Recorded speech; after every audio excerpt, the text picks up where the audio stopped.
जय श्री महाकाल, राधे राधे। स्वागत है आप सभी का हमारे इस YouTube चैनल अकृष्णा ज्ञान में। देखिए, नवरात्रि के जो दिन चल रहे हैं, अति पावन दिन चल रहे हैं।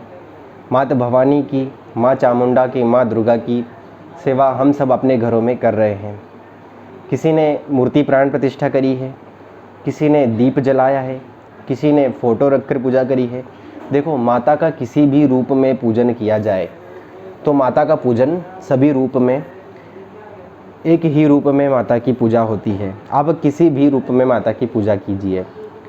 अब जो आप YouTube पे जो थंबनेल देख करके आए हैं कि हमने माता की ज्योत जलाई है, ज्योत बुझ जाती है, तो क्या हमें उसका पाप लगता है? क्या हमें उसका दोष लगता है?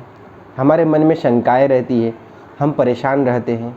तो आज मैं इस वीडियो में आपको सब सारी महत्वपूर्ण जानकारी जो ज्योत की है उसमें आपको बताऊँगा। देखिए, अगर आपने ज्योत प्रज्वलित करी है कि हम 9 दिन तक अखंड ज्योत जलाना चाहते हैं, तो उसमें तो आपको पहले जो एक बाती जैसे कि हम रखते हैं, वो आप एक मौली जो होती है, नाड़ा जो होता है, उसकी आप बाती बना सकते हैं। उसे ऐसी बारीक करिए और एकदम पतले तार के रूप में उसे तैयार करिए। दीपक आपका एकदम छोटा ना हो, क्योंकि उसे फिर हम जब बत्ती को ऊपर खींचते हैं, बाती को ऊपर खींचते हैं, तो उसमें कहीं ना कहीं त्रुटि आती है और वो दीपक हमारा बुझता है। तो इसमें आप ये कोशिश करिएगा कि आपका दीपक का साइज़ जो है थोड़ा सा बड़ा हो जाए, आकृति जो है दीपक की वह थोड़ी सी बड़ी रहे। उसमें हम जब बाती जलाएंगे तो हम बाती को जब ऊपर खींचेंगे या भी किसी प्रकार की त्रुटि आएगी तो वह दीपक आपका बुझने से थोड़ा बच जाएगा। अब जो आप बाती बनाते हैं ना, जैसे आप कोई नाड़े की बना रहे हैं, मौली की जो हम बाती बनाते हैं, कोई रुई की बनाते हैं, उसको आपको क्या करना है, एकदम कड़क तार के रूप में कर लेनी है। जैसे जो नरम रुई रहती है उसको कड़क तार के रूप में आप दूध से या घृत से अच्छी आप बाती तैयार कर लीजिएगा, ये साइज़ की, यानी कि लंबे, कम से कम आपकी जो 9 दिन बाती चलनी चाहिए वह कम से कम आपके जो ऊपर से हाथ लगाकर ये जो आधे हाथ की बाती इतनी आपकी तैयार होनी चाहिए। यह आपकी 9 दिन तक पूरी चलेगी।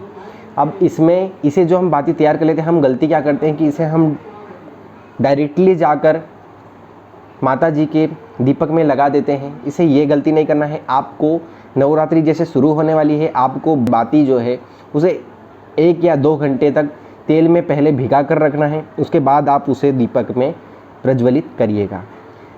अब बात आती है कि जब दीपक की बाती जब जल जाती है, अब हम उसे ऊपर खींचने की बारी आती है, तो उस समय बाती बुझ जाती है।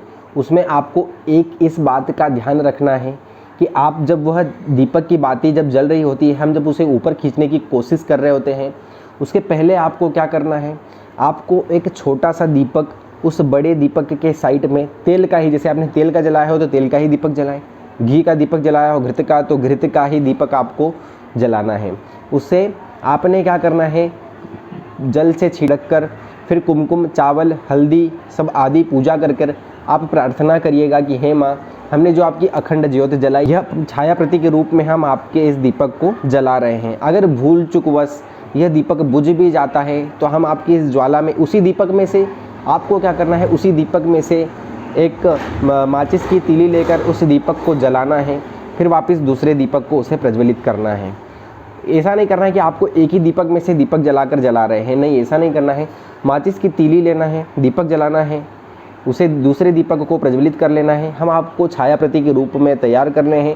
अगर भूल चूकवश यह दीपक बुझ जाता है तो आपका यह जो ज्योत रहेगी यह बुझी हुई नहीं मानी जाएगी। अब वहाँ तक भी आपको त्रुटि नहीं करना है कि आप जब आपने दीपक जला दिया है तो हम इसे बुझने ही दें, उसमें भी कोशिश करिएगा कि वह बुझे ना। अगर भूल चूकवश अक्सर बुझ ही जाता है, यह हर मतलब जब उसे हम ऊपर खींचते हैं तो वह दीपक बुझता ही है, लेकिन उसे कोशिश करिएगा कि जहाँ तक हो वह अपने आप ही धीरे धीरे ऊपर आ जाए, बुझे ना। अगर बुझ जाता है तो कोई परेशानी नहीं है। जो हमने छाया प्रति के रूप में जो दीपक तैयार करके रखा है, उससे हम तिल वापस लेकर फिर माता के ज्वाला को वापस दीपक को हम बत्ती ऊपर खींचकर जब हम सारे दीपक को व्यवस्थित कर लेते हैं, जगह पर ही रख लेते हैं, तो उसे दीपक को जलाना है। अब कुछ लोग इसमें गलती क्या करते हैं कि माता की जो ज्योत हमने जलाई थी उसे उठा करके फिर दीपक को प्रज्वलित करते हैं। यह गलती आपको नहीं करना है। जहाँ पर दीपक आपका रखा हुआ है उसी जगह आपको व्यवस्थित बाती को ऊपर खींचकर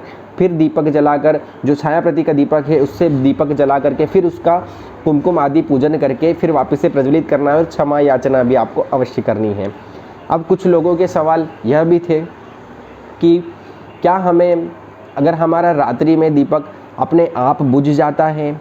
देखो, सबसे पहली सावधानी तो आपको यह रखनी है कि आप जो भी घी या तेल उसमें घृत या तेल उसमें भर रहे हैं तो वह उसकी मात्रा आप रात्रि में ही चेक कर ले, उसे फुल भर दीजिएगा। दीपक को फुल भर देंगे तो आपको रात्रि में इसकी चिंता तो नहीं रहेगी कि वह तेल कम होने की वजह से बुझा है। अब दूसरी बात कि उसके तेल भी फुल है लेकिन फिर भी बुझा है, तो इसमें आपकी गलती नहीं है, इसमें आपकी गलती नहीं है। यह किसी कारणवश या तो वहाँ पर कुछ चूहा आया होगा या हवा का झोंका लगा होगा, किसी भी प्रकार की कुछ त्रुटि रही होगी। तो इसमें दूसरी बात आपको यह ध्यान रखनी है कि वह उसमें हमारी गलती नहीं है, हमारी गलती की वजह से वह नहीं बुझा है। जब भी आप उठे तब आप जैसे रात्रि में उस दीपक को देख रहे हैं तो आप हाथ मुंह धो करके आपने स्वच्छ गंगा जल छिड़क करके फिर वापस से ज्वाला को प्रज्वलित कर दीजिएगा। अब तीसरी बात आती है कि दीपक आपका गिर जाता है, आपके हाथ से गिर जाता है या चूहे ने गिरा दिया होता है। सबसे पहले बात करते हैं, अगर आपके हाथ से दीपक गिर जाता है। देखो, अगर आपके हाथ से दीपक गिरता है तो आपकी इसमें गलती है। इसमें आपको क्या करना है कि उस दीपक को फिर से तेल भरना है। वह जो दीपक का जो तेल जो नीचे फर्श पर गिर गया है उसे कपड़े से साफ करिएगा। दीपक को उसी जगह पर वापस व्यवस्थित रूप से रख देना है। उसमें आप तेल भरकर वापस बाती को सही से करके व्यवस्थित करके आप फिर से दीपक प्रज्वलित करें। उसकी क्षमा याचना के लिए आपको माता के मंत्र का जप कर लेना चाहिए या माता के चालीसा का पाठ कर लेना चाहिए। आप क्षमा याचना, अगर आपके मन में ग्लानि ना रहे, इसके लिए आपको 11, 21 या 51 या 108 बार मंत्र जाप माता के करना चाहिए।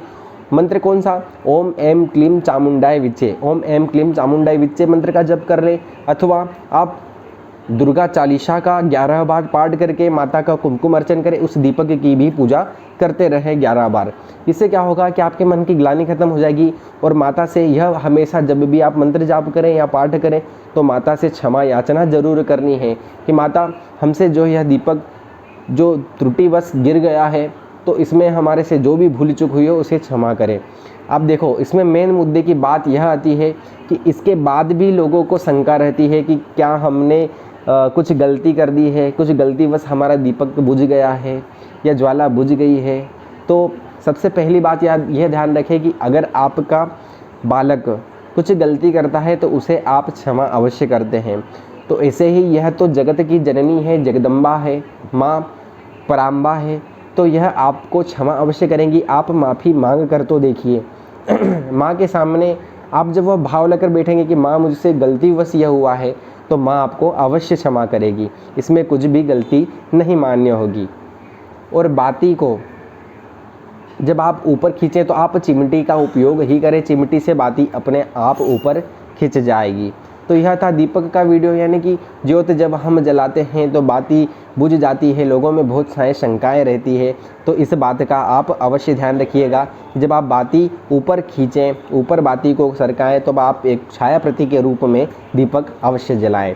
तो कैसा लगा ये वीडियो? ऐसे ही हमारे चैनल पर आपको सहायतापूर्वक वीडियो मिलते रहते हैं। इस चैनल पर पहली बार आए हैं तो जो है लाल कलर का जो डब्बा आपको दिख रहा है सब्सक्राइब बटन का, तो यह आप इसे प्रेस जरूर कर दीजिएगा। जय श्री महाकाल, राधे राधे।